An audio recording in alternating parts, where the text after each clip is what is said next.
আসসালামু আলাইকুম। আশা করি সবাই ভালো আছেন। আমি Sayed Nadimul Hasan, immigration consultant and founder of prospective Bangladeshi students planning to study abroad. আজকে অনেক গুড মুডে ঘুম থেকে উঠেছি। রিয়াল মাদ্রিদ জিতেছে champions league. So quite excited. আমি অনেক die hard Madrid fan, but don't worry about it. আমরা এখন মেইন টপিকে চলে যাব। সেটা হচ্ছে স্টাডি ইন ইউএসএ। এটা নিয়ে আমাকে অনেকে রিকোয়েস্ট করেছিলেন গ্রুপে যে একটা ভিডিও করা হোক স্টেপসগুলো নিয়ে কিভাবে কি করতে হবে। তো আমি একটা ধারণা দেওয়ার চেষ্টা করব। অনেকে এর মধ্যে অনেক কিছু প্লাস মাইনাস হতে পারে। তো এটা হচ্ছে একটা বেসিক আইডিয়া। এটার উপর চাইলে আপনারা আরো অনেক ইনডেপথ স্টেপ নিতে পারেন, লিখতে পারেন। বাট এটা আমি রিসার্চ করে দেখেছি। এটাই হচ্ছে মোটামুটি একটা মানে কনসাইজ স্টেপস যেটা ফলো করলে আপনার ইউএসএ তে ভিসা পেতে অ্যাপ্লাই করা থেকে ভিসা পাওয়া পর্যন্ত সুবিধা হবে। তো ফার্স্ট অফ অল আপনি ধরেন এইচএসসি কমপ্লিট করেছেন। হ্যাঁ, এখন এইচএসসির পরে ইউএসএ যাওয়ার প্ল্যান করছেন। তো ইউএসএ যাওয়ার প্ল্যান করার আগে করলেন, কিন্তু আপনার কাছে এখন সবার প্রথমে যে জিনিসটা করতে হবে সেটা হচ্ছে ইউ নিড আ পাসপোর্ট। বাংলাদেশের একটা পাসপোর্ট দরকার আপনার। তো পাসপোর্ট করতে আমরা জানি এখানে ৮,০০০ টাকা থেকে ১০-১২,০০০ টাকা, ইভেন যদি আপনি দালাল ধরেন সেক্ষেত্রে কিছু এক্সট্রা টাকা যায়, বা নিজে নিজেও করা যায় অনলাইনে। অনেক রকম সুবিধা আছে। 48 পেজের পাসপোর্ট আপনি পাবেন। তো পাসপোর্টটা করলেন। পাসপোর্টটা আর্জেন্ট দিলে হয়তো আহ, সপ্তাহ ২ সপ্তাহও পেয়ে যেতে পারেন, অনেকে ১ মাসও সময় লাগে। তো এরকম সময় আপনি পাসপোর্টটা পেলেন, তারপরে আপনার আইএলস এর জন্য বসতে হবে। আইএলস এর যদি আপনার মোটামুটি একটা স্ট্রং মানে প্রিপারেশন থাকে, তো সেক্ষেত্রে ফাউন্ডেশন ভালো থাকে, সেক্ষেত্রে আপনি ৩ মাসে কষ্ট করলে আইএলস এ 6.5 6 এরকম উঠাতে পারবেন। বাট যদি দেখেন যে আপনার ফাউন্ডেশন উইক, তো সেক্ষেত্রে আপনার মোটামুটি ৪ মাস ৪ মাসের মতো সময় লাগবে, ৪-৫ মাস এরকম সময় লাগতে পারে। সো আইএলস দিলেন। আইএলস দিতে আপনার খরচ হবে ২২,০০০ টাকার মতো, ২২,০০০ সামথিং টাকা এরকম খরচ হবে একাডেমিক আইএলসটা দিলেন।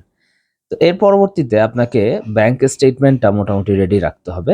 তো আপনার প্যারেন্টসের সাথে কথা বলে, যে স্পন্সর আপনার ইউজুয়ালি মা বাবা, ফার্স্ট ব্লাড, তারা ইউজুয়ালি আপনার জন্য ব্যাংক স্টেটমেন্টটা দেখাবে। তা দেখাতে হবে ৫০ লাখ থেকে ৫৫ লাখ, ইভেন ৬০ লাখও অনেকে দেখায়। বাট বেয়ার মিনিমাম 50-52 এরকম রাখা বেটার এখন কারেন্ট সিনারিওতে, যেহেতু ডলার রেট প্রায় আপ ডাউন করছে। So to be on the safe side এই অ্যামাউন্ট আপনি ৬ মাসের জন্য ব্যাংক স্টেটমেন্ট দেখাতে হয়। এখন এখানে কিছু ক্ষেত্রে অনেকে ব্যাংক সাপোর্ট নিয়ে থাকেন। আমি এটাকে পার্সোনালি প্রমোট করি না, বাট অনেকে এই রিস্কটা নেন। সেক্ষেত্রে আপনি যেসব ব্যাংক আছে, ইসলাম ব্যাংক আছে, আর অনেকগুলো ব্যাংক আছে, প্রিমিয়ার ব্যাংক, তারপরে আপনার স্ট্যান্ডার্ড চার্টার্ড, এদিকে ব্র্যাক ব্যাংক, অনেকগুলো ব্যাংক আছে যারা টুকটাক এরকম সার্ভিস দেয়। তো তাদের সাথে যোগাযোগ করে আপনারা দেখতে পারেন। তো সেক্ষেত্রে যদি এই ব্যাংক ফ্যাসিলিটিটা আপনারা পান, ওখানে একটা অ্যাকাউন্ট রেখে মেনটেন করে আপনাদেরকে বড় বিগ স্টেটমেন্ট দেখাতে পারে। তো সেক্ষেত্রে এটা নিতে পারেন, বাট এটা আমি পার্সোনালি সাজেস্ট করি না আরকি। আচ্ছা, যাই হোক, পরবর্তী আমরা ২ টা স্টেপ দেখলাম, পাসপোর্ট, আইএলটিএস, এরপরে ব্যাংক রেডি করলেন। ব্যাংক রেডি করার পর আপনাকে আপনাদের যে স্পন্সরশিপ ডকুমেন্টস আপনার প্যারেন্টসের, এগুলো রেডি করতে হবে। তো সেখানে কি করবেন? সেখানে আমি আমার একটা ভিডিও করেছিলাম সিএ রিপোর্ট, ফাইন্যান্সিয়াল এফিডেভিট নিয়ে, ওটা দেখবেন। একটা সিএ রিপোর্ট রেডি করতে পারলে সবথেকে বেটার, অথবা ফাইন্যান্সিয়াল এফিডেভিট, যেখানে আপনাদের টোটাল অ্যাসেটস ইন বাংলাদেশ এই জিনিসটা শো হবে। সেখানে ফিক্সড অ্যাসেট যেমন ধরেন জায়গা জমি, ফ্ল্যাট, এইসব গাড়ি, অন্যান্য ফিজিক্যাল যেই জিনিসগুলো সেগুলো থাকবে। আর লিকুইড অ্যাসেট অবশ্যই টাকা পয়সা, আম সঞ্চয়পত্র, others, bank shares, company shares, এইসব জিনিসপত্রগুলো ডিটেইল থাকবে। তো এটা দেখে ভিসা অফিসার তখন ক্লিয়ারলি বুঝতে পারবে যে আপনার একটা স্ট্রং টাইজ আছে বাংলাদেশে, and you can your sponsor that your parents can pay for your tuition fees and living cost. Okay, এই স্টেপটা গেল। তারপর আসতেছে হচ্ছে অ্যাপ্লিকেশন ফি। বিভিন্ন ইউনিভার্সিটি আছে যারা অ্যাপ্লিকেশন ফি চার্জ করে, কিছু ইউনিভার্সিটি চার্জ করে না, but it is preferable to apply to those universities যেগুলোতে আপনার অ্যাপ্লিকেশন ফিজ আছে। ঠিক আছে? সো মিক্স করে করতে পারেন, বাট বেটার হয় এই যেগুলোতে অ্যাপ্লিকেশন ফিজ আছে এগুলো যাতে একটু এগুলোর নাম্বার যদি একটু বেশি থাকে। ঠিক আছে? যেমন ধরেন এখানে অ্যাপ্লিকেশন ফিজ রেঞ্জ করে ফ্রম $50 টু $75-80। তো এটা হিসাব করে আপনাকে অ্যাপ্লিকেশন ফি, ধরেন আপনি ৪-৫টা ইউনিভার্সিটিতে করলেন, তো মোটামুটি আপনার ৪০০ থেকে ৫০০ ইউএসডির মতো রাখবেন অ্যাপ্লিকেশন ফি এর জন্য। সো এটা আরেকটা গেল স্টেপ। এরপরে আসতেছে হচ্ছে আপনার ডিপোজিট মানি। আপনাকে অফার লেটার দিল ইউনিভার্সিটি। অফার লেটার দেওয়ার পর আপনি ওই অফারটা একসেপ্ট করার জন্য একটা অ্যামাউন্ট বুকিং মানি মতো ডিপোজিট মানি হিসাবে ওখানে ইউনিভার্সিটিকে পে করতে হবে। সেটা রেঞ্জ করে ফ্রম 250 টু 350 ইউএসডি। এটা আরও বেশি হতে পারে, প্লাস মাইনাস একটা রেঞ্জে বললাম আমি আর কি। সো এটা একটা গেল। 6 নাম্বার স্টেপ গেল passport, IELTS, sponsorship bank ready করা, স্পন্সরশিপ ডকুমেন্ট, সিএ রিপোর্ট বা ফাইন্যান্সিয়াল অ্যাফিডেভিট। এরপরে ইউনিভার্সিটি অ্যাপ্লিকেশন ফি, এরপরে ডিপোজিটটা অ্যাকসেপ্ট করলেন। এরপর 7 নাম্বার স্টেপ হলো ইউনিভার্সিটি এখন আপনাকে I-20 ইস্যু করবে। I-20-তে সবচেয়ে one of the most important documents for US visa application, যেখানে প্রত্যেকটা ডিটেল লেখা থাকে, কোথায় কি করেছেন আপনি, আপনার ডিটেলস, স্পন্সর ডিটেলস, কিভাবে আপনি পে করবেন, কি করবেন, এখন সেভিস আইডি, মানে এভরি ডিটেল ওখানে থাকবে কম বেশি। তো ওইটা দেখেই আপনাকে ইউএসএমবিসি যখন আপনি ফেস টু ফেস ইন্টারভিউ দেবেন তখন ওখান থেকে অনেক প্রশ্ন করা হয় আর কি। তো এখানের মধ্যে একটা জিনিস দেওয়া থাকবে সেভিস আইডি। ওই সেভিস আইডি দেখে আপনাকে ওই সেভিস ফিটা পে করতে হবে। সেভিস ফিটা বর্তমানে 40,000-এর মতো, 40,000 বিডিটি। আপনি ইউএসডি-তে কনভার্ট করলে বুঝতে পারবেন আর কি। তো 8 নাম্বার স্টেপ হচ্ছে সেভিস আইডিটা পে করা, সেভিস ফিটা পে করা।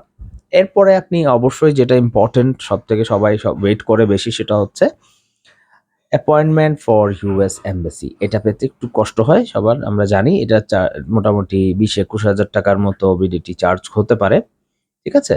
তো ওখানে আর্জেন্ট এমবাসির জন্য অনেকে আবার অনেকে টাকা দেয়, মানে তো এই বিষয়গুলো হচ্ছে আপনাদের নিজেদের উপর। সেটা যদি আপনি সারাদিন বসে ল্যাপটপে বা কাউকে দিয়ে ওয়েট করাতে চান, then he will charge an amount, এরকম একটা থাকে। বাট ইউজুয়ালি এই ইউএস এমবাসির অ্যাপয়েন্টমেন্টের জন্য আপনাকে 20-21 হাজার টাকা বা ইউএস ডলার রেটটা দেখে তখন এর উপর ডিপেন্ড করবে কত টাকা আসবে, এরকম একটা অ্যামাউন্ট যাবে। তারপর হচ্ছে আপনি ভিসা পেলেন। এখন ভিসা পাওয়া পর্যন্ত আপনার কি খরচ হচ্ছে আমি একটু শর্টে বলি। এরপরে 2টা স্টেপ আছে, সেটা হচ্ছে প্লেন ফেয়ার এন্ড আদার যে শপিং টপিং করবেন সেগুলো। আর ফাইনাল স্টেপ হচ্ছে আপনার first year tuition fees pay করা। এটা পে করে যেতে হয় বাংলাদেশ থেকে যাওয়ার আগে। তো আমি মোটামুটি 12টা স্টেপ বলেছি, তার মধ্যে আমাদের ভিসা পর্যন্ত 10টা স্টেপ। এই 10টা স্টেপে আপনার পাসপোর্ট করতে 8 থেকে 12,000, আইএলটিএস এর জন্য 22,000 বাংলাদেশি টাকা, ব্যাংক স্টেটমেন্ট 50 লাখ টাকা প্লাস মাইনাস, যদি আপনি ব্যাংকে রাখতে পারেন। নিজের থাকে তো ভালো, আর যদি ব্যাংক সাপোর্ট নেন সেক্ষেত্রে তারা একটা চার্জ করে অ্যামাউন্ট, সেটা হতে পারে অনেক ক্ষেত্রে 1 লাখ, অনেক ক্ষেত্রে 1.5 লাখ এরকম হয়। ওখানে একটা ট্রানজাকশন করে তাদেরকে তারা ব্যাংক স্টেটমেন্টটা দেখায় আর কি। তো এরপরে হচ্ছে আপনার ফাইন্যান্সিয়াল এফিডেভিট বা সিএ রিপোর্ট, এগুলো করতে প্রায় 10 থেকে 12-15 হাজার টাকা পর্যন্ত যেতে পারে। তারপর কিছু ইউনিভার্সিটি অ্যাপ্লিকেশন ফি চার্জ করে, সেক্ষেত্রে আপনার $50 থেকে $75 পর্যন্ত এটা অ্যাপ্লিকেশন ফি।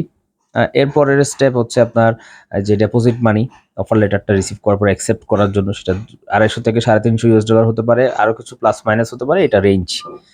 এর পরবর্তী হচ্ছে ইউনিভার্সিটি I-20 আপনি পেলেন, সেভিস ফি পে করবেন, সেটা বাংলাদেশি টাকায় 40,000 টাকা প্লাস মাইনাস এরকম আর কি। ইউএস এমবাসির অ্যাপয়েন্টমেন্ট নেওয়ার জন্য 20 থেকে 21 হাজার টাকার মতো, তাও ইউএসডিটা চেক করে নেবেন, ইউএসডি রেট উঠানামা করে। এরপর ভিসা হলে plane fare and other shopping, এরপর ফার্স্ট ইয়ার টিউশন ফি দিবেন। আশা করি এই ভিডিওটা সবাইকে অনেক হেল্প করেছে। আপনারা চাইলে নোট নিতে পারেন পজ করে, স্লো করে ভিডিওটাতে।